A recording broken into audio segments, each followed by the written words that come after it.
First Contact Protocol. The Dravikian flagship Inevitable Conquest emerged from hyperspace with theatrical precision, its hull shimmering with bioluminescent metal harvested from the deep seas of conquered worlds. Smaller vessels flanked it in perfect formation, their weapon systems humming with barely restrained energy. The Armada positioned itself in high Earth orbit, deliberately blocking sunlight from portions of the planet below. A psychological tactic refined over centuries of subjugating species throughout the Orion Spur. Admiral Rishala stood on the command deck, her forearms crossed in various postures of superiority as she observed the blue planet through the main view screen. Her exoskeleton gleamed under the ambient lighting, polished to perfection for this historic moment. Primitive, she remarked to her second-in-command, Commander Vex. Their global communication networks are broadcasting panic. Their militaries scramble without coordination. The standard response. Vex nodded, his cranial ridges flushing with anticipation. The Intelligence Division reports they've only managed rudimentary interplanetary colonization. Mars, a few lunar outposts. No meaningful defense grid. Begin the protocol, Rishala ordered, her mandibles clicking with satisfaction.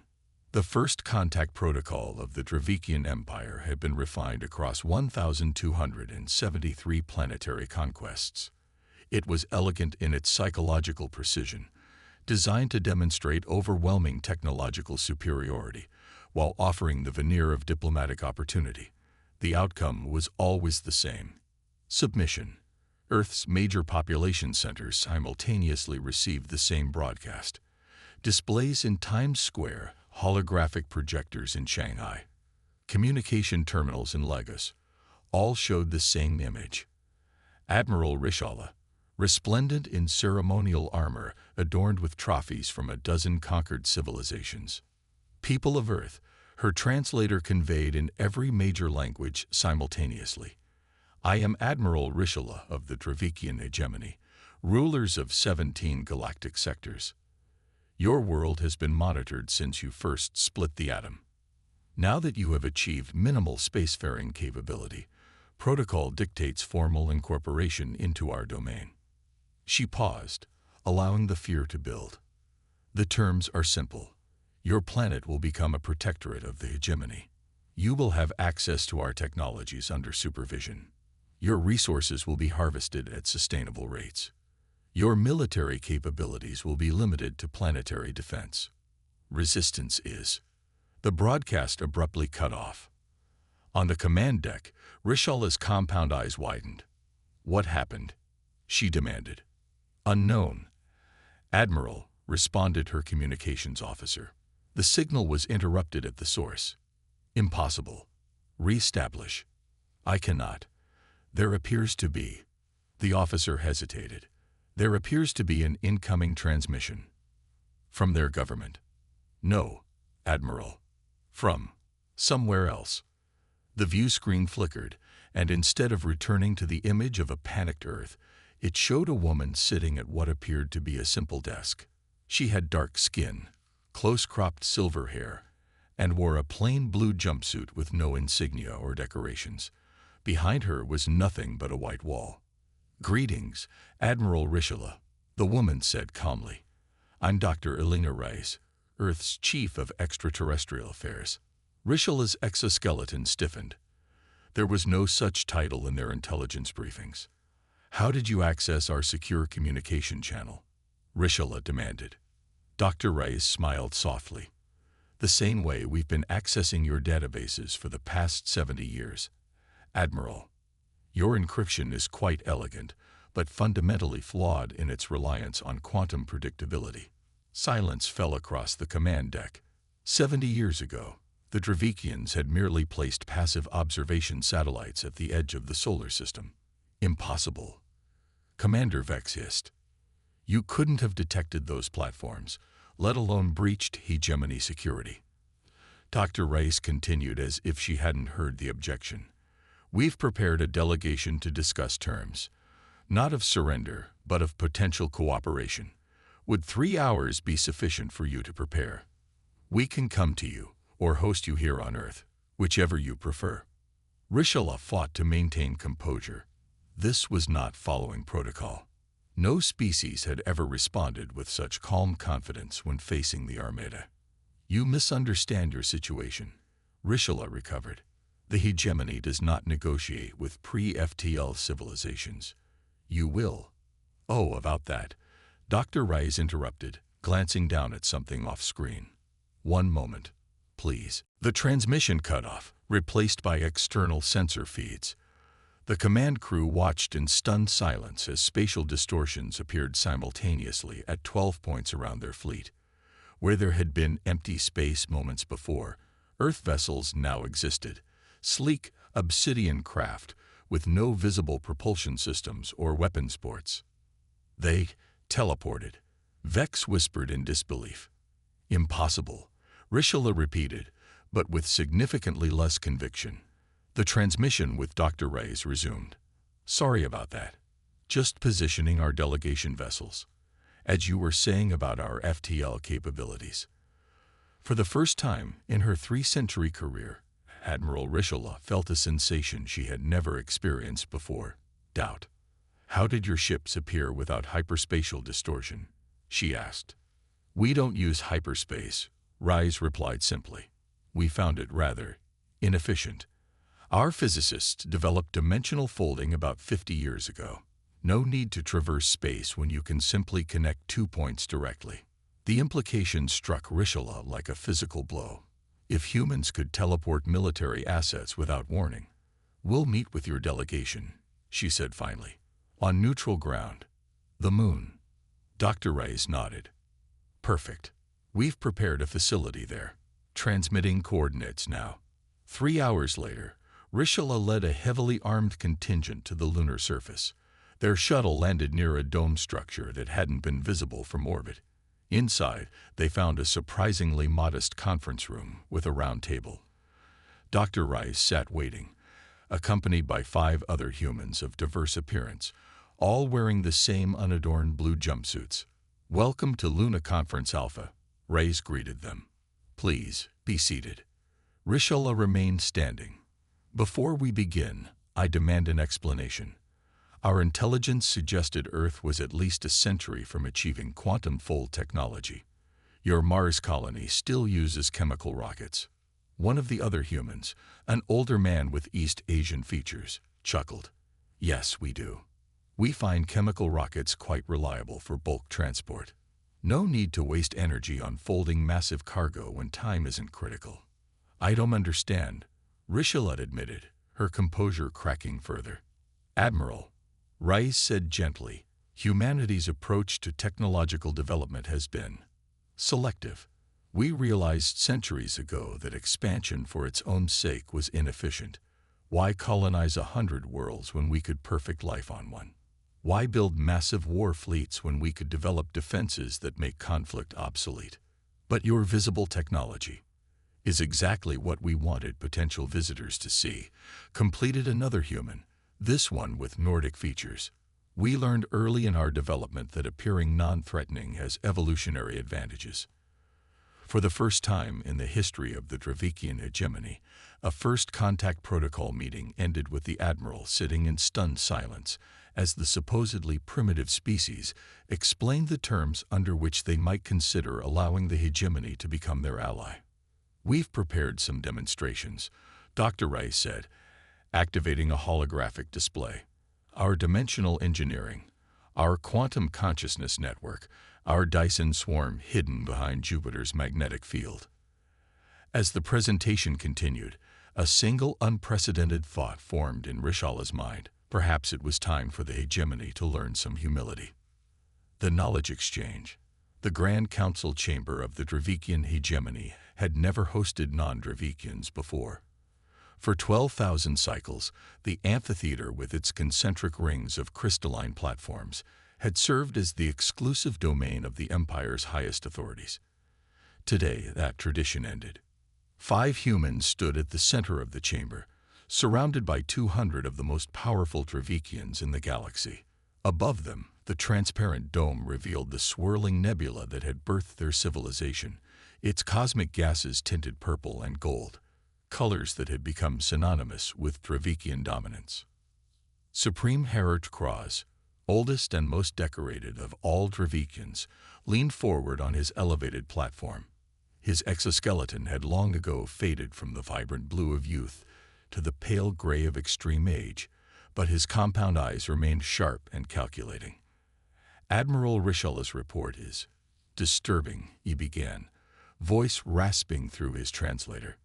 For the first time in our history, first contact protocol has failed. Instead of assimilation, we face negotiation. Not failure, Hierarch. Dr. Elena Reyes responded from the center of the chamber. Evolution. A murmur rippled through the council. Such directness bordered on impudence. Your species was meant to be Protectorate Class 3, continued Kraz. Yet you claim technological developments that would place you beyond our own capabilities. This council requires proof, not merely the testimony of a potentially compromised admiral. Dr. Reyes nodded to her colleague, Dr. Hiroshi Takeda. The quantum physicist stepped forward and activated a small device on his wrist. Instantly, holographic displays appeared before each council member, showing mathematical equations and engineering schematics. These are the foundational principles of dimensional folding, Takeda explained. What you call hyperspace travel requires enormous energy expenditure to temporarily break the barriers between normal space and hyperspace dimensions. Our approach sidesteps this by never entering hyperspace at all. The Dravikian scientists present leaned forward, their sensory appendages twitching with intense concentration. Impossible, declared Science Minister Velks. These equations suggest you can create quantum entanglement at macroscopic scales. Not just suggest, Takeda replied with a polite smile. We've been implementing these principles for decades. To demonstrate, he pressed another control. His form shimmered briefly. Then an identical Dr. Takeda appeared simultaneously at 5 different points around the chamber. These aren't holograms, all 6 Takedas said in perfect unison. I'm phase-shifted across multiple points in spacetime, fully present in each location. The council chamber erupted in chaos. Security forces rushed forward, weapons drawn, only to stop in confusion when their sensors confirmed these were not projections but physical duplications. Enough. Kraz's amplified voice cut through the pandemonium. When order restored, he fixed his compound eyes on Reyes. What is it you want, humans? Why reveal such capabilities rather than simply defending your world? Dr. Reyes stepped forward again as the duplicate Takedas vanished, leaving only the original. Because isolation leads to stagnation, Hierarch. Humanity has developed in unique directions, but we recognize the value of diversity. The hegemony has achieved remarkable biological engineering that could benefit Earth. We've observed your atmospheric transformation techniques with great interest. You speak of exchange. Kraz sounded genuinely confused. Not conquest or defense. We've moved beyond zero-sum thinking, Reyes explained. Earth has no interest in your territory, nor in conquering other species. We've found that cooperation yields greater advancements than competition. For 3 local days, presentations continued. Humans demonstrated technologies that the hegemony had considered theoretically impossible. Quantum computing beyond the decoherence threshold, consciousness transfer networks, energy generation from vacuum fluctuations. In private chambers, the Dravikian leadership faced an unprecedented crisis. They make no demands, Science Minister Velks reported to a smaller gathering of top officials. They seek mutual research initiatives, cultural exchanges, trade opportunities. It defies all behavioral models. Admiral Rishalla, her status diminished by her failure to subjugate Earth, spoke from the back of the chamber. They have rendered our military advantage obsolete. Their fold technology could place their weapons instantly within our most secure installations.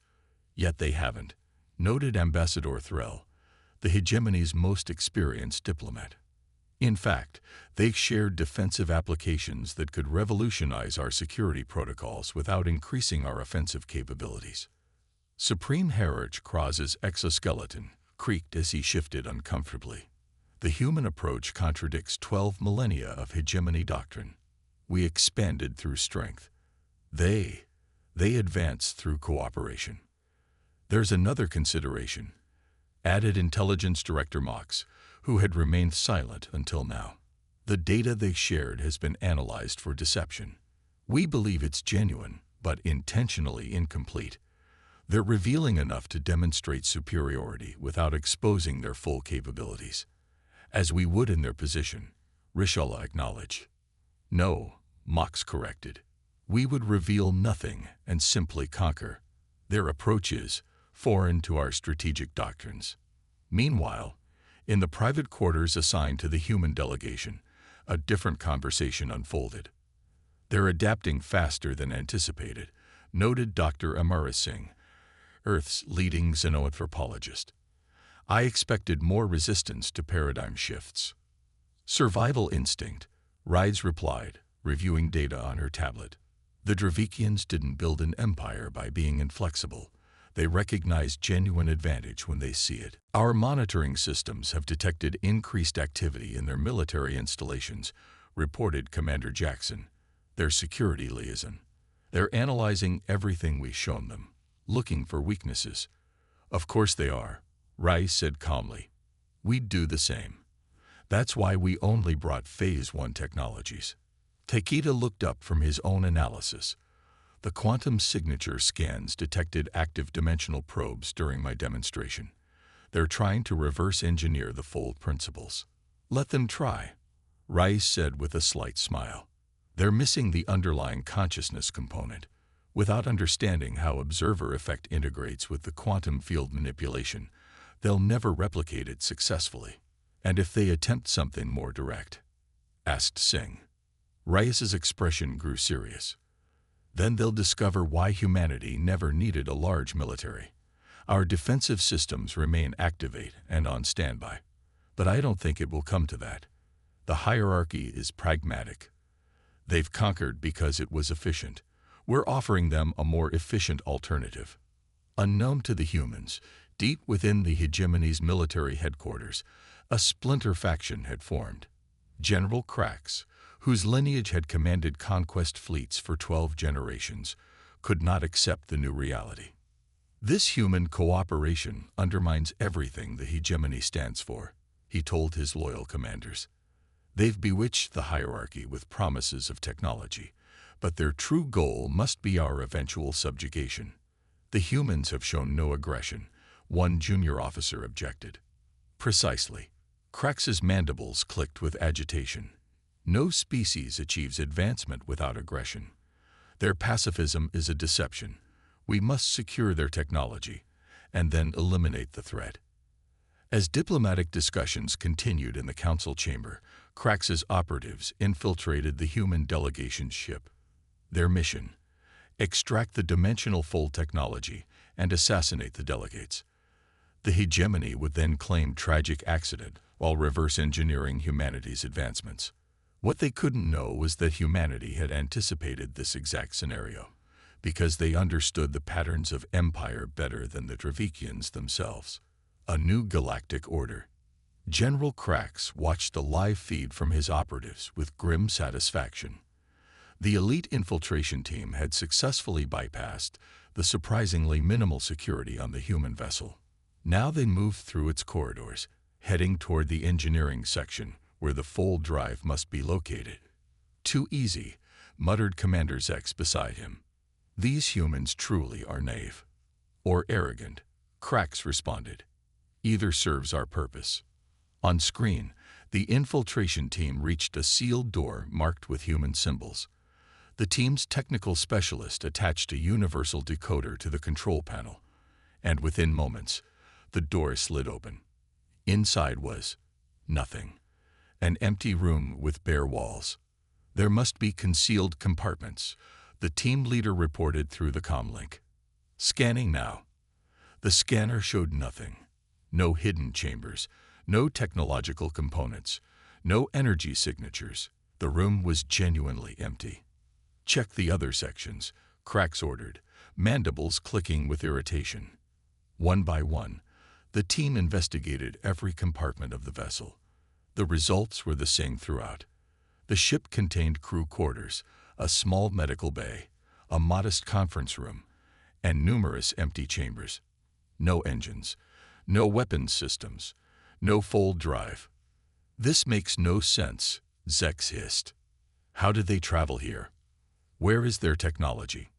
The team leader's voice came through with increasing confusion. "General, this vessel has no propulsion system at all. It's architecturally impossible. There's no way it could fly through conventional or hyperspace." At that moment, the lights throughout the ship brightened to full intensity. The empty room the team had first entered suddenly displayed a holographic image of Dr. Elena Reyes. "General Krax," she said calmly. "This is disappointing, though not unexpected." Krax froze. How did she know who was watching? "Your infiltration team is currently contained within a dimensional pocket of our creation," Rice continued. "They are in no danger, but they cannot leave without our assistance. This vessel, as you've discovered, contains no technology for you to steal.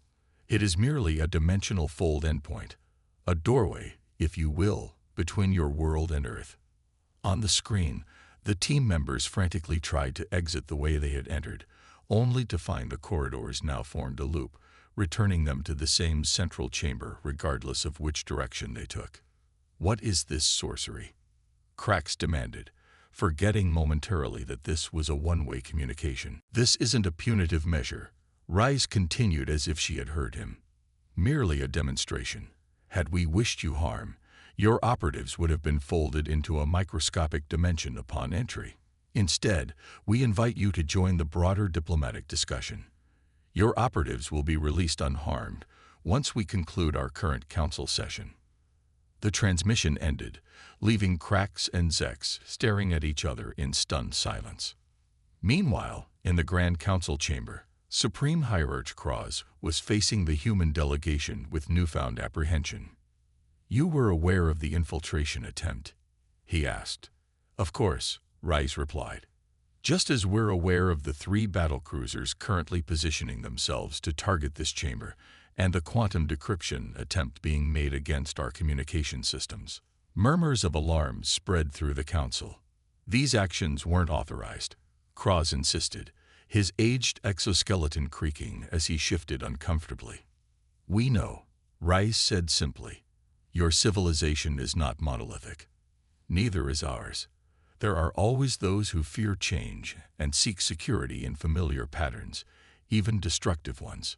She activated a holographic display showing the Dravikian infiltration team, now sitting calmly in the ship's conference room, being served refreshments by automated systems.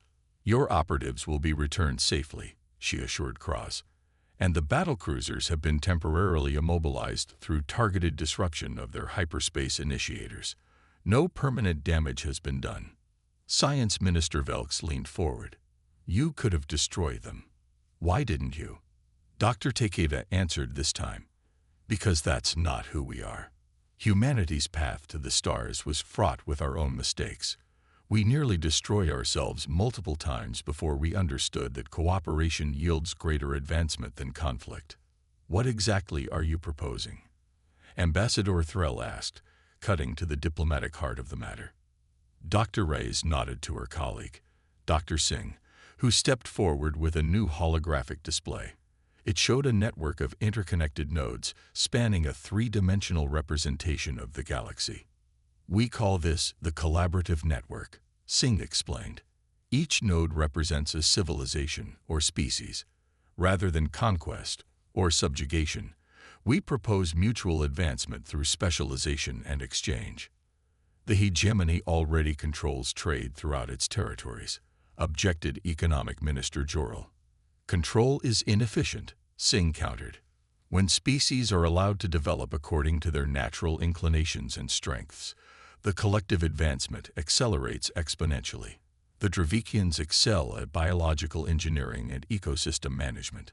Others specialize in different domains. Together, we can achieve what none could alone." The debate continued for days. Throughout the hegemony, news spread of the strange humans who could fold space itself yet sought cooperation rather than dominance. On 17 core worlds and hundreds of colonies, Dravikians followed the proceedings with growing interest. General Krax was placed under house arrest, not by human demand but by hierarchy decree. His failed operation had exposed a fundamental weakness in the hegemony's approach. If humans could so easily neutralize their most elite forces, what purpose did the massive military infrastructure serve? One cycle after the humans' arrival, Supreme Hierarch Kraz convened a final session. For 12,000 cycles, he began, his voice carrying the weight of history. The Dravikian hegemony has expanded through strength and conquest. We believe this was the natural order, that evolution favored the dominant. He gestured toward the human delegation. These visitors have demonstrated an alternative path. Their technology surpasses our understanding not because they are inherently superior, but because they chose cooperation over competition, refinement over expansion, wisdom over power. Kraz raised all four of his arms in a formal gesture not seen in generations, the ancient acknowledgement of paradigm shift. The hierarchy proposes a trial implementation of the collaborative network, beginning with Earth and our 17 core worlds. If successful, expansion to include all hegemony territories will follow. Throughout the hegemony, the response was unprecedented. Rather than resistance, worlds that had chafed under imperial control saw opportunity. Species that had been subjugated glimpsed potential freedom. Scientists who had been constrained by military priorities envisioned new research frontiers. 6 months later, the transformation had begun. The first dimensional fold gateways connected Earth to the Dravikian homeworld, allowing direct cultural and scientific exchange. Dravikian biological engineering expertise helped address Earth's environmental challenges. Human dimensional physics revolutionized Dravikian transportation and communication. Admiral Rishala, now serving as liaison to Earth, stood beside Dr. Rice on an observation platform orbiting Jupiter. They watched as the previously hidden human Dyson swarm revealed itself, thousands of energy collection nodes emerging from dimensional pockets to form a breathtaking geometric pattern around the gas giant. "When I first entered your solar system," Rishala confessed, "I was certain of victory. Our intelligence suggested primitive technology, minimal defenses. An understandable assessment based on what we allowed to be seen," Rice replied. "Why the deception? If you had this capability all along, why not announce yourselves to the galaxy?" Rice smiled. "Because true advancement doesn't come from having the most powerful technology. It comes from knowing when not to use it. Humanity learned that lesson through our own near extinctions." She gestured toward the spectacular light show as the Dyson nodes aligned to capture Jupiter's radiation. "We could have built weapons instead of this. We could have created an empire instead of a collaborative network. But domination is ultimately self-limiting. The controlled can never contribute their full potential." "And now?" Rishala asked. "Now we move forward together," Rice said. "The Dravikians bring 12,000 cycles of experience managing diverse ecosystems. We bring our understanding of dimensional physics. Others will bring their own unique contributions." Below them, Earth shone like a jewel against the blackness of space, not as a trophy to be claimed, but as a partner in a new galactic community. And across the stars, species that had once trembled at the approach of Dravikian warships now looked toward the future with something long forgotten: hope. In the grand archives of the former hegemony, now renamed the Dravikian Confederation, a new entry was recorded for future generations. The true measure of advancement is not how effectively a civilization can conquer, but how wisely it can collaborate. In the humans of Earth, we found not the subjects we expected, but the teachers we needed. Humanity had entered the galactic stage, not with a revolution of weapons, but with a revolution of ideas, proving that sometimes the most powerful force in the universe is simply a better way of thinking.